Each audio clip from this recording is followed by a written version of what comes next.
Bismillahirrahmanirrahim. Assalamualaikum warahmatullahi wabarakatuh. Al-Fatihah.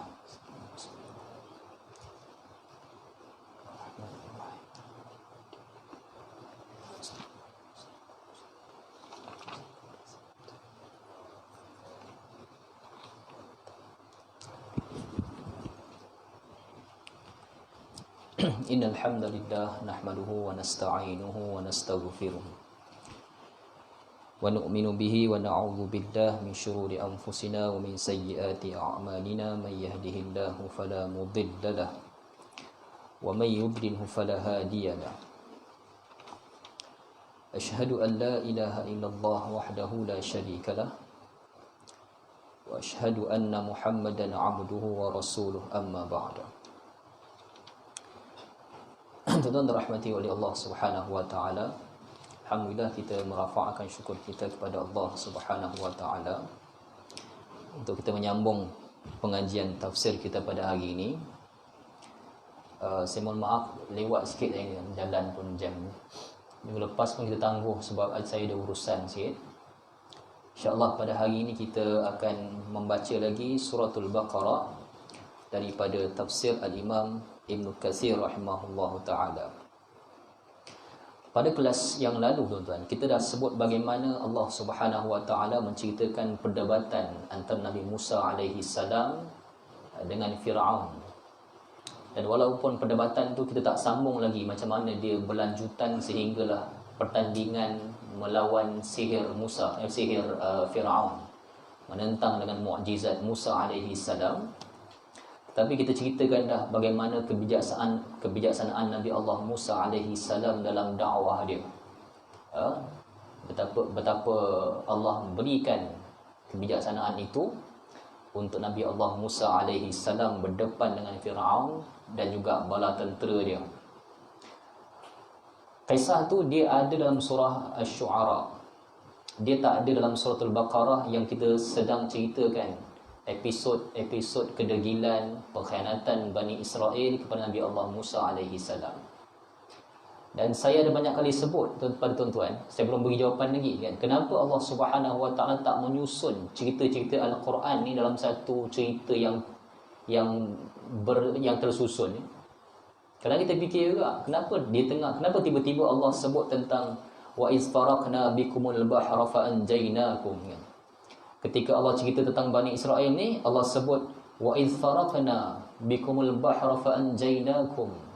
Kau tak ingat ke dulu kami pernah selamatkan kau daripada semasa di lautan kau membelah laut. Tiba-tiba je dah cerita, tiba-tiba Allah terus melangkah cerita tentang kisah Nabi Allah Musa alaihi salam membelah lautan menyelamatkan Bani Israel. Sedangkan sebelum kisah Allah membelah lautan, mukjizat Nabi Allah Musa tu, ada banyak lagi kisah-kisah terdahulu yang berlaku, terutama tentang kisah Nabi Musa alaihi salam dilahirkan di Mesir, yang mana pada ketika itu hamba abdi di Mesir ini ialah Bani Israel yang diperhambakan oleh Fir'aun dengan Haman, dengan para tentera dia, dan rakyat dia ialah bangsa Qibti Mesir. Allah tak ceritakan awal-awal tentang kejadian-kejadian tu. Bagaimana Babil menakluki Bani Israel, dan bagaimana Fir'aun membeli ramai-ramai Bani Israel daripada Babil datang ke Mesir. Tuhan tak ceritakan semua tu. Tiba-tiba masuk tengah-tengah, Nabi Musa membelah lautan menyelamatkan Bani Israel. Bukan setakat kisah Bani Israelnya, dalam Quran ada banyak kisah-kisah yang Tuhan tak susun dia, tiba-tiba cerita tengah-tengah kan. Juga kisah tentang anak-anak Nabi Adam alaihi salam, Allah ceritakan terus tentang kisah pembunuhan mereka. Watlu alaihim naba abna Adam. Terus Allah ceritakan kepada Rasulullah tentang kisah pembunuhan mereka. Tapi Tuhan ceritakan kenapa mereka berbunuh-bunuhan. Kenapa tentang Quran macam itu? Okey tuan, antara sebab yang kita boleh baca daripada apa yang diijtihadkan oleh para ahli tafsir, Quran ini kenapa cerita dia tak tersusun? Sebab Quran dia bukan buku novel. Dia bukan buku novel yang mengutamakan plot pertama, babak pertama. kelahiran. Babak kedua, permusafiran dia, ilmu dia. Babak ketiga, babak keempat, babak kelima, tidak. Quran dia bukan buku novel. Tetapi Quran ni dia ialah buku dia adalah satu wahyu yang mengutamakan ibrah, pengajaran dan juga tauladan. Jadi surah-surah Al-Quran dia akan terus pergi kepada satu cerita yang boleh memberikan pengajaran segera. Jadi cerita tentang Nabi Musa ni, di tengah-tengah itulah, cerita tengah-tengah itulah yang sepatutnya dijadikan pengajaran untuk kisah yang Quran tengah ceritakan dalam surah Al-Baqarah. Kan? Kenapa Tuhan pilih kisah dia membelah lautan? Sebab kisah tu ada pengajaran untuk keadaan Bani Israel yang Quran tengah ceritakan pada zaman Madinah Nabi SAW. Jadi Quran dia bukan buku novel. Nak cerita daripada babak 1 sampailah muka surat ujung, tak. Dia bukan buku novel, tapi dia satu buku yang menceritakan pengajaran demi pengajaran. Dia kitabul huda, dia kitab petunjuk. Dia kitab satu kitab, satu wahyu yang memberikan hidayah, petunjuk pada manusia. Dia tak mengutamakan jalan cerita, dia mengutamakan tentang pengajaran yang boleh diperoleh daripada cerita-cerita tu. Itulah antara jawapan yang saya ingat, jawapan yang paling tepat, yang paling masyhur. Kenapa Al-Quran tak menyusun kisah-kisah tentang Nabi-Nabi Allah Subhanahu Wa Taala satu persatu. Okey. Dan hari ini kita akan baca pada ayat yang ke-54 daripada surah Al-Baqarah. A'udzu billahi minasyaitonir rajim. Wa idz qala Musa liqaumihi ya qaumi innakum zalamtum anfusakum bittikhadhikumul ijla fatubu ila bari'ikum faqtulu anfusakum dzalikum khairul lakum 'inda bari'ikum fataba 'alaikum innahu huwat tawwabur rahim. Dan ingatlah ketika Nabi Allah Musa alaihi salam berkata kepada kaumnya, wahai kaumku, sesungguhnya kamu telah menzalimi diri kamu sendiri kerana kamu telah menyembah anak lembu sebagai untuk dijadikan sembahan kamu. Bittikhadhikumul ijla, bittikhadhikumul ijla ni kamu telah mengambil anak lembu sebagai sembahan kamu. Fatubu ila bari'ikum, maka bertaubatlah kamu kepada pencipta kamu. Faqtulu anfusakum, dengan cara membunuh diri kamu.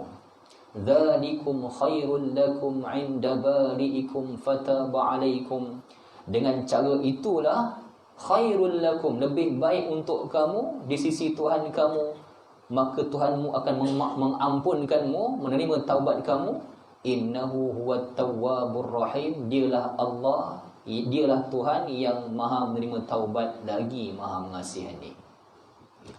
Okey, tuan-tuan dirahmati oleh Allah Subhanahu Wa Taala. Ayat ini dia memberikan kita satu perkara yang memelikkan kita. Bagaimana Allah Subhanahu Wa Taala menceritakan tentang pengampunan dosa daripada Allah kepada Bani Israel yang buat satu jenayah yang Quran bagi tahu tak diampunkan dosanya, iaitu syirik, menyembah selain daripada Allah. Al-Quran menyebut perkara ni tentang innallaha yaghfirudz dzunub jami'a, Tuhan ni dia mengampunkan dosa kamu illa syirk, melainkan dosa syirik. Syirik ni kan, Quran bagi gambaran, Quran bagi tahu tak ampun dosa syirik ni. Tetapi bagaimana syariah zaman awal Allah Subhanahu Wa Taala mengampunkan dosa Bani Israel yang syirik, menyembah selain daripada Allah, menjadikan patung lembu. Sebagian riwayat kata anak lembu betul, sebagian riwayat kata patung emas anak lembu yang dia sembah. Patung lah, ya. Ada yang kata lembu betul juga. Okey tuan, kita huraikan yang tu dulu. Maksud Allah pada ayat Tuhan dia mengampunkan semua dosa melainkan syirik. Maksud Allah pada ayat ni ialah, tuan dengar elok kan. Maksud Allah ni macam ini. Allah tak ampun dosa syirik ni ialah bila mana satu orang yang dalam keadaan syirik dia mati, dia meninggal dunia. Yang ni Allah tak ampun. Dia meninggal dunia dalam keadaan syirik kepada Tuhan.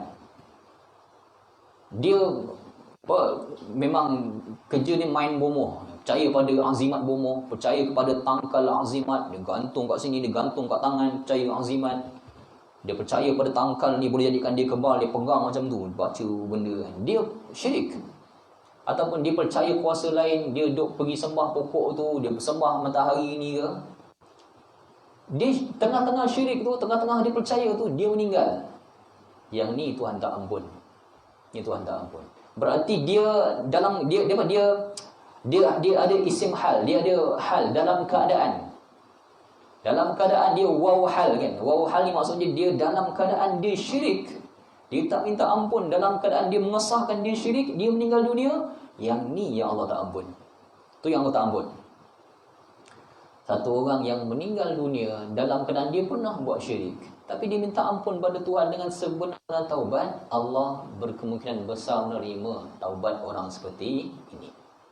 Yang Tuhan tak ampun tu ialah yang buat dosa syirik dalam keadaan sedang syirik tu. Dia tak minta ampun. Dan kategori dosa ni banyak kan? Kategori dosa ni banyak. Satu orang yang minum arak dengan satu orang yang tak solat, dua-dua dosa besar. Tapi dosa mana yang paling besar kan? Tak solat lagi besar dosa kan? Tak solat lagi besar dosa. Satu orang yang buat maksiat, nyuruk-nyuruk, tutup pintu dalam hotel, tutup, tak bagi orang nampak. Dengan orang yang buat dosa maksiat dalam TV, dekat FB, terang-terang buat maksiat dekat FB. Ni makro saya sayang dia. Dia cium bibi, live dia buat. Live. Ataupun dia berlakon pun tak boleh kan. Berlakon duduk sebelah bini orang, tidur sama-sama dalam satu selimut, berlakon pegang-pegang rambut, dokong orang tu. Dia buat live. Mana lagi besar dosa dia dengan orang yang buat maksiat dalam bilik tutup. Lagi besar dosa orang yang buat maksiat dalam keadaan yang dia yuzhira, dia menzahirkan kemaksiatan dia. Lagi besar dosa dia sebab dia hilang satu benda yang Tuhan beri, iaitu al-haya'u minal iman. Tuan baca hadis, syarah hadis al-haya', kenapa malu itu sebahagian daripada iman kan. Manusia tuan-tuan, dia malu buat maksiat, dia tutup tak bagi orang nampak. Dia ada iman. Dia ada iman. Orang yang tak ada malu, bukan tak ada kemaluan, dia tak ada perasaan malu. Terang-terangan tuan-tuan, patut kita ni pegawai agama tangkap yang terang-terangan ni. Jangan bagi dia lepas. Sebab dia kempen maksiat dia ni supaya dibuat oleh orang lain secara terang-terangan. Dosa dia lagi besar. Dosa dia lagi besar. So kategori dosa ni tuan-tuan, dia ada kategori dia kan. Satu orang yang orang yang berzina dengan satu orang, dosa besar lah. Dengan orang yang berzina dengan anak jiran dia, dosa siapa lagi besar kan? Dosa orang yang berzina dengan anak jiran lebih besar berbanding dosa besar satu orang yang berzina dengan kawan ujung yang tak tahu mana kan. Besar juga dosa, tapi lebih besar berzina dengan anak jiran. Sebab Nabi suruh muliakan jiran. Man kana yu'minu billah wal yawmil akhir falyukrim jaruhu wal yukrim dhaifuhu. Siapa yang beriman pada Allah di akhirat, dia hormati tamu dia dan dia hormati jiran dia. Kita berzina dengan anak jiran, oi, besar dosa. Mencuri dekat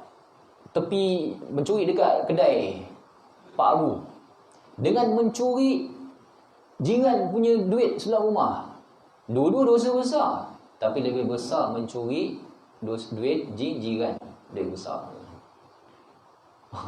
Sebab tu tuan-tuan kan, mengumpat dalam rumah Tuhan dengan mengumpat kat luar masjid ni lagi besar mengumpat dalam rumah Tuhan ni kan.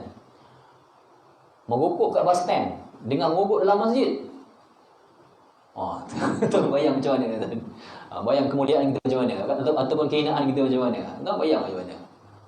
So Allah Subhanahu Wa Taala membezakan kategori-kategori ni. Banyak kategori, tapi tuan, di antara semua dosa-dosa yang ada kategori-kategori ni, dosa yang paling besar sekali ialah syirik kepada Allah Subhanahu Wa Taala. Syirik kepada Tuhan. Mati dalam keadaan syirik, Tuhan tak ampun dosa. Mati dalam keadaan pernah buat syirik, bertaubat kepada Allah, berkemungkinan besar Allah menerima taubat, sebab Allah memang maha menerima taubat. Ayat Quran ni umum dia, kita bahas awal dulu, umum dia menceritakan tentang kisah penerimaan taubat Allah kepada Yahudi Bani Israel yang dah buat satu dosa besar, iaitu mengambil patung anak lembu emas, yang telah diceritakan tentang keadaan bagaimana Musa As-Samiri menjadi emas-emas yang Yahudi ambil daripada bangsa Qibti dekat Mesir. Nak dia sebagai ghanimah. Dulu tak nama ghanimah. Dulu, sekarang ni ghanimah kita boleh pakai, kita boleh ambil, boleh agihkan. Syariah dulu ghanimah tak boleh buat apa, dia kena simpan, tanam, tak boleh ambil. Dan daripada emas-emas yang Yahudi simpan itulah Musa As-Samiri dengan sihir syaitan, yang syaitan ada kuasa, yang Allah izin pada syaitan, jadilah emas tu patung lembu yang boleh bercakap pula. Dan telah kita ceritakan bagaimana Musa As-Samiri dalam Al-Quran, dia menceritakan, Al-Quran menceritakan bagaimana patung ni bercakap, dan akhirnya dia cerita bahawa Musa dah wafat dah. Dan dia kata inilah Tuhan Musa, cuma dia lupa nak bagi tahu. Dia cerita dalam Quran tentang dialog yang demikian. Okey, umum. Sekarang kita pergi pada ayat ni, tuan-tuan. Umum cerita ayat ni ialah penerimaan taubat Allah Taala dari yang atas dosa besar yang dibuat oleh Bani Israel. Wa idz qala Musa liqaumihi, berkata Musa kepada kaum dia, yakni Bani Israel, ya qaumi innakum. Dan tengok perkataan ya qaumi, tuan-tuan. Sekali-sekala kita bahas bahasa Arab sikitlah, sekali-sekala. Selalu kita bahas secara ayat, tapi tak apa, kita pergi pada struktur bahasa Arab tu sikit hari ni insya-Allah. Ya qaumi, maksud dia, berkata Musa, wahai kaumku. Dalam bahasa Arab, huruf ya bermaksud milik atau bermaksudku. Contoh macam kitab ni kan. Hadza kitabun, ini kitab. Kalau kita kata kitabi, hadza kitabi, ada ya. Biasa kitabun, sebuah kitab. Kalau kita kata kitabi, maksud dia apa kan? Maksud ni kitab saya, ni kitab aku ni, kitabi, kitab saya. Zaujah, isteri, zaujati, ni isteri saya. Kan? Apa dia ingin cakap? Ni air, kita sebut cawan, kaksi gelas saya, cawan saya. Apapun dalam bahasa Arab, kita tambahkan ya belakang dia, bermaksud milik saya. Zauji, ni suami saya, ni pasangan saya, suami saya ni. Kan? Kitabi, maktabun, meja kan, sebuah meja, maktabun. Kalau kita kata maktabi, yang ni meja saya. Hadza maktabi, yang ni meja saya, maktabi, meja saya. Semua tuan buat, semua kata nama tu tambah ya belakang, menjadi maksud dia saya punya. Kan? Nabi Musa mengatakan ya qaumi. Terjemahan tuan, terjemahan dia maksud dia apa? Terjemahan dia wahai kaumku kan. Tapi kenapa dalam bahasa tu tak ada huruf ya dekat mim tu? Patut ya qaumi, wahai kaum, ada ya tu, mim ya, wahai kaumku. Tapi tak ada ya kat sini. Tak ada ya. Tuan-tuan, yang ni juga dia menjadi hujah para musuh Islam yang nak kata Quran ni dia bahasa dia tak sempurna. Quran ni banyak cacat dia. Antara hujah mereka yang lain ialah struktur bahasa yang macam ni. Ini salah, dia kata ni salah. Patutnya ada ya tu. Tuan tahu tuan, orientalis dia belajar bahasa Arab lagi fasih, dia belajar bahasa Arab tuan hebat, sampai dia punya bahasa Arab jauh lebih hebat daripada ahli lughah punya bahasa Arab yang belajar biasa-biasa hari ni.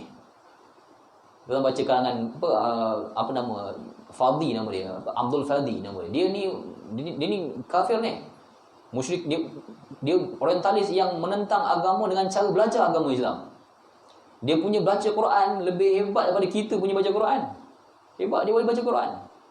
Dan dia buat 20 kesalahan tata bahasa Quran. Buku dia, 20 kesalahan tata bahasa Quran. Dan dia mulakan dengan banyak ayat. Dia mulakan, ni salah, ayat ni salah dia. Semua tu dijawab dengan cara yang hebat oleh para ahli lughah kaum muslimin, scholars umat Islam. Mereka jawab buku ni. Antara yang saya ingat, dia tulis ni tentang ya qaumi, wahai kaumku. Patut ada ya kat lepas mim tu, tak ada. Tuan, dalam bahasa Arab tu, ni nama dia, bahasa kita kata ni bahasa apa, psikologistik, linguistik kan. Dia ada bahasa-bahasa kita ni tuan, yang tak perlu tulis dengan cara yang betul, orang faham. Tak perlu tulis dengan cara betul, orang faham dah. Contohnya apa? Tuan-tuan, dulu kita sebut ni tandas ni dulu jamban tau, jamban. Jamban. Sekarang ni budak-budak tak sebut jamban lagi lah. Dia sebut apa? Tandas. Kita dengar nak pergi tandas, kita faham lah tandas tu jamban lah. Kemudian masa berlalu lagi. Masa berlalu, akhirnya tandas pun tak guna lagi dah. Dia guna bilik air. Bilik air pun kita faham, tandas pun kita faham, jamban pun kita faham. Orang lama faham. Tak payah guna perkataan jamban pun. Ni apa? Bilik apa? Bilik air. Mana bilik air? Ni bilik air. Dia faham. Ni tandas. Inilah dia jamban. Dah faham dah. Walaupun tak guna bahasa yang sebenar yang kita faham, orang dah faham. Lepas tu maju sikit, dah ikut putih sikit, tulis toilet. Orang putih ada juga. Dia mula-mula tulis toilet. Lepas tu washroom. Lepas tu dia ada restroom. Dia beza-beza, dia berubah. Bermakna tu tanpa sebut perkataan toilet pun orang faham. Washroom pun orang tahu inilah bilik air. Orang tahu. Bahasa Arab juga, dia ada satu perkara yang sama. Tanpa menyebut ya belakang tu, ya wahai kaumku, orang tahu. Ni Nabi Musa cakap wahai kaumku lah. Tanpa sebut ya belakang tu pun dia tahu. Sebab ini dialog, ini bukan Quran, bukan dia kitab bahasa, tapi ni dialog Musa dengan kaum dia. So bahasa dia gunakan, bahasa kaum dia faham, dia dah faham cukup, dah faham cukup lah. Dan sebab ini dialog antara Musa dengan kaum dia. Ya kaum ni, wahai kaumku, orang faham dah. Kaum dia faham dah. Takkan nak kata wahai kaum orang lain, ni kaum depan ni kaum dia, takkan kaum orang lain pula. Tak payah kan. So tak perlukan kalimah ya belakang tu pun orang faham dah. Ya kaum ni, wahai kaumku, innakum zalamtum kamu ni menzalimi diri kamu sendiri. Allah Subhanahu Wa Taala menyebut dalam ayat ni, Nabi Musa beritahu kamu ni zalim kat diri kamu sendiri. Tak, maksud apa zalim kat diri sendiri tu? Sedangkan adakah dia menzalimi diri sendiri secara logik je lah? Sembah patung nak lembu. Apa yang nampak? Adakah masa sembah patung nak lembu tu, adakah nampak macam berdarah-darah tangan dia sampai zalim kat diri sendiri? Tak ada. Tak nampak pun benda tu. Macam mana Tuhan kata, dialog Nabi Allah Musa ni kata perbuatan ni menzalimi diri kamu sendiri. Yang kita faham zalim kat diri, zalim pada orang ni tindas orang. Ambil tak bayar gaji dia. Nampaklah zalim kat orang tu. Tapi tuan-tuan, penyembah berhala tak ada pun gaji kena potong, tak ada pun nampak macam dia zalim kat diri sendiri. Lagi sembah berhala, lagi miskin rumah dia, tak ada. Kenapa Tuhan bagi tahu kamu menzalimi diri kamu sendiri? Tuan, kerana macam ni, kerana antara dosa-dosa yang Allah akan timpakan balasan dia ke atas kita ni, dunia lagi Tuhan akan timpakan. Tuhan timpakan. Kalau Tuhan tunggu pada hari akhirat, lebih teruk kita kena. Dalam dunia ni tuan, memang ada perbuatan yang Tuhan kenakan balasan kat dunia lagi dah. Kena kat dunia. Satu orang dia wallahu alam pegawai mana-mana lah yang ada peluang nak buat rasuah kan, custom ke mana-mana tempat ke, ada peluang nak buat rasuah. Dia buat rasuah. Rasuah tu menguntungkan diri dia.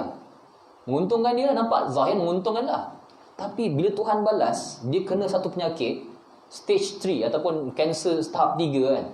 Akhirnya duit yang rasuah yang dia ambil tu, habis kat ubat-ubatan dia sampai dia tak sembuh lagi pun. Habis dia rasuah, ambil rasuah 5,000. Kos perubatan dia 10,000, 12,000. Tuan-tuan nampak dia punya kezaliman, jahat rasuah yang dia buat tu nampak macam menguntungkan, sebenarnya dia menzalimi diri dia sendiri. Sebab Tuhan timpakan balasan dekat dunia lagi, dia akan zalim kat diri dia sendiri. Ramai manusia yang orang kata karma, ataupun dia kena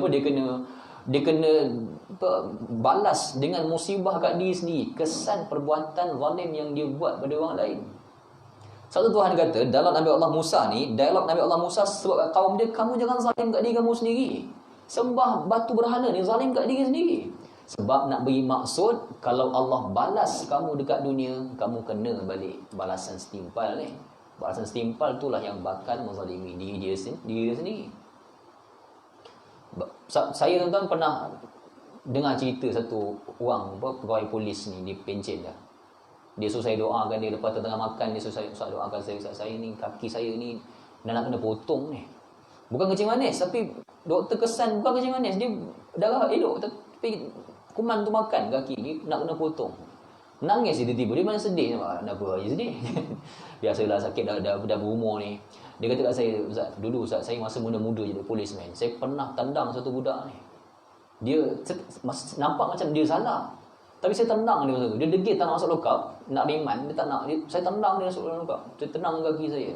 Dia kata kat saya, cik, saya tak salah tau cik. Cik tendang saya ni. Budak tu dia pandang saya tepat. Dia pandang mata saya tepat. Saya masa tengah-tengah geram tu. Kita ketawa-tawa sesama kita. Kalau tak nak masuk, aku tolak. Dia tolak masuk dalam. Dia tipak kaki dia. Budak tu pandang tepat mata dia. Allah Subhanahu Wa Taala dia balas, dia makbulkan doa budak ni. Mungkin bukan pada masa tu, tapi Tuhan makbulkan, mustajabkan doa dia pada waktu lain yang betul-betul tepat. Waktu yang kita memerlukan kaki, Tuhan ambil kaki kita. Tuhan jaga doa orang yang tuan zalim hari ni kan. Mungkin tak makbul esok, lusa tak makbul lagi. Tuhan tunggu doa orang-orang yang dizalimi. Tuhan tunggu doa tu, Tuhan mustajabkan pada waktu yang sangat sesuai kepada kita. Jadi perbuatan zalim yang dia buat tu akhirnya menzalimi diri dia sendiri. Sebab tu Nabi Allah Musa bagi tahu, kamu ni jangan zalim pada diri kamu sendiri. Innakum zalamtum anfusakum bittikhadhikumul ijl. Sebab Nabi Allah Musa sebut zalim kat diri kamu sendiri kerana dia buat satu dosa yang bakal Tuhan timpakan dengan balasan setimpal yang akan menzalimi diri dia sendiri. Yang tu maksud innakum zalamtum anfusakum, zalim pada diri kamu sendiri. Bittikhadhikumul ajl, dengan menyembah anak lembu ni. Tuan, cerita ni dia dah potong cerita dah. Kita tahu dah cerita yang berlaku penyembah anak lembu ni semasa Nabi Allah Musa dia naik Bukit Saina. Waktu di sini kan, Bukit Saina tu mengambil Taurat dalam masa 30 hari ditambah 10 hari lagi oleh Allah Ta'ala. Dalam masa tu setelah Nabi Allah Musa turun balik ke dunia, melihat Bani Israel ramai dah menyembah lembu, dia agak marah dengan saudara dia Harun alaihi salam. Kan, sampai dia cekik ni. Nabi Musa ni dia kuat tak, dia pegang ni leher Harun ni, Nabi Allah Harun. Kenapa sampai jadi kaum jadi macam ni? Kau tak jaga ke? Dia marah. Nabi Allah Harun alaihi salam telah sebut apa yang dia dah buat, apa yang telah berlaku disebut. Dan bukan salah Nabi Allah Harun alaihi salam, dakwah telah dibuat, tapi Bani Israel tuan, kedegilan mereka tu. Nampak macam mana? Memang degil. Cakap tak mau dengar. Bani Israel menyembah anak-anak lembu. Maka Allah Subhanahu Wa Taala setelah Nabi Allah Musa tu, fatubu ila bari'ikum. Sekarang ni Allah Subhanahu Wa Taala suruh Bani Israel yang telah menyembah anak lembu ni supaya bertaubat. Fatubu, taubat kamu kepada bari'ikum. Bari'ikum, maksud apa dengan bari'ikum? Tuan tengok terjemahan maksud dia apa. Bari maksud dia Tuhan kamu yang menjadikan kamu. Bari'ikum ni kita baca dalam Asma Allahul Husna, ada tak perkataan bari? Ada kan? Al-Qabidul Bari'ul Musawwi apa dah baca sekarang memang tak susun. Kalau baca lagu susun kan. Al-Bari merupakan, ada orang nama Bari. Ada orang nama Bari kan, orang Jawa. Saya punya pakcik saya Jawa, nama dia Subari. Panggil dia Wak Bari. Kalau adik dia kepada ayah kita panggil dia Cik Bari. Kalau dia abang pada kita panggil Wak Bari. Saya panggil dia Wak Bari. Nama dia Subari. Orang itu tak sebab tak Subaru kereta tu kan. Subari. Panggil dia Wak Bari. Melayu kata Bari, bukan Bari, dia Bari'. Bari' ada amzah belakang. Bari' dalam bahasa Arab maksud dia Khaliq, pencipta. Pada terjemahan dia tu yang menjadikan. Bari' bermaksud Tuhan yang mencipta. Okey tuan, kenapa Allah Ta'ala tak sebut ayat ni fatubu ila khaliqikum, bertaubatlah kamu kepada pencipta kamu. Ayat ini lebih mudah. Khaliq, manusia lebih faham. Khaliq ni pencipta. Jarang kita dengar Allah Ta'ala menggunakan perkataan bari'ikum, pencipta kamu yang bari', bukan pencipta kamu yang khaliq. Bukan dengan nama khaliq, dengan nama bari'ikum. Okey, apa beza khaliq dengan bari'? Dengan bari' saja bahas bahasa Arab sikit hari ni. Tuan, bari' dia pencipta juga, tapi bari' ni pencipta yang maha halus ciptaan dia. Maha halus ciptaan dia. Allah nak mengangkat ketertinggian. Dia menciptakan kamu pergi sembah orang lain kenapa? Tuhan menggunakan ayat bari', dia mencipta kamu dengan cukup teliti. Maksud bari', pencipta yang sangat teliti. Tuan kalau tengok kita punya fizikal badan tuan-tuan, semua serba sempurna fizikal kita. Tuhan sangat teliti dengan penciptaan. Tuan tengok jari. Kenapa semua jari kita ni tuan tak ada yang sama panjang? Jari kelingking macam ni, jari manis macam ni. Tuan bayang kalau jari kita sama panjang, ibu jari pun semua kata macam tu tuan. Kita tengok orang sana sempurna tak? Kalau semua jari sama panjang, tuan-tuan kita takkan boleh pegang pen, tuan-tuan. Takkan boleh. Tuan cuba pegang pen. Kalau agak semua jari sama panjang, pegang pen pun tak boleh. Tuhan jadikan cantik ibu jari macam ni, dia struktur yang boleh pegang. Macam tu keadaan dia. Yang jari tengah panjang sikit, ni pendek sikit. Kelingking macam ni, ibu jari macam ni. Dia macam tu. Penciptaan yang sangat teliti ni, dia bukan khaliq, dia bari. Tuan-tuan pernah terbayang tak kalau Tuhan jadikan mata kita ni dekat bahu kat sini, mata satu macam kereta punya spotlight. Tuan bayang kalau Tuhan letak mata kat sini. Okey, ataupun tuan bayang bulu mata ni ada kat bawah. Dia tak ada kat atas mata, ada kat bawah mata. Tu apa jadi agak-agak? Ataupun tuan bayangkan kalau okey macam ni lah tuan, bayang hidung kita ni lubang ni kat atas. Apa jadi agak-agak tuan? Lubang hidung kat belah atas. Batang hidung kat bawah. Macam tu. Dia udara ke atas. Kalau hujan apa jadi? Macam ni. Manusia, Tuhan ciptakan semua ni tuan-tuan penuh dengan penciptaan yang dinamakan bari, sangat teliti. Sangat teliti. Tuhan tak jadikan manusia ni macam alien yang kita gambarkan dengan akal kita tu. Tak apa muka alien tu. Dia sangat teliti Tuhan. Dia menciptakan semua. Tuan-tuan yang ada anak-anak jadi doktor kan, tuan tanya doktor-doktor ni, apa fungsi, jam ni buat terkejut lah. Apa fungsi tu urat kat kaki kita ni tuan, yang ada satu urat kat kaki, ada ke satu kat kaki tu, dia urat tu dia macam menjalar panjang tanpa bersambung dengan mana-mana urat yang lain, tak selalu darah kan. Untuk apa Tuhan ciptakan sia-sia ke? Tak sia-sia tuan-tuan. Hari ni manusia tahu Tuhan bagi urat spare untuk bypass jantung kau. Tuhan tahu. Tuhan tahu manusia nak makan apa akan datang. KFC, McD semua dia makan. Roti canai, susu pekat manis, susu sawit, apa semua dia telan. Tersumbat kau punya jantung.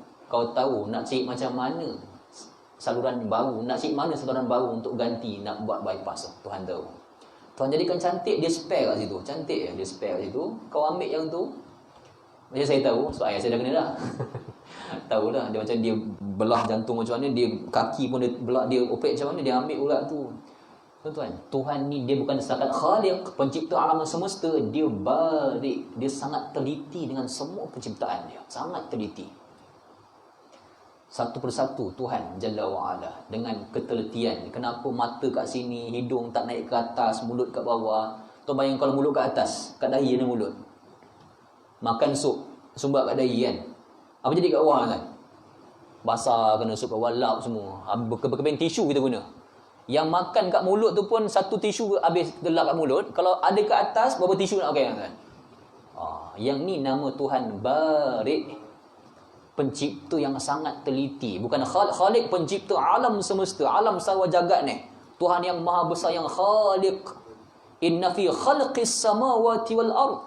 Tuhan tak kata inna fi bari'us sama, tak. Khalqis sama, dia pencipta alam semesta yang maha besar hebat ni.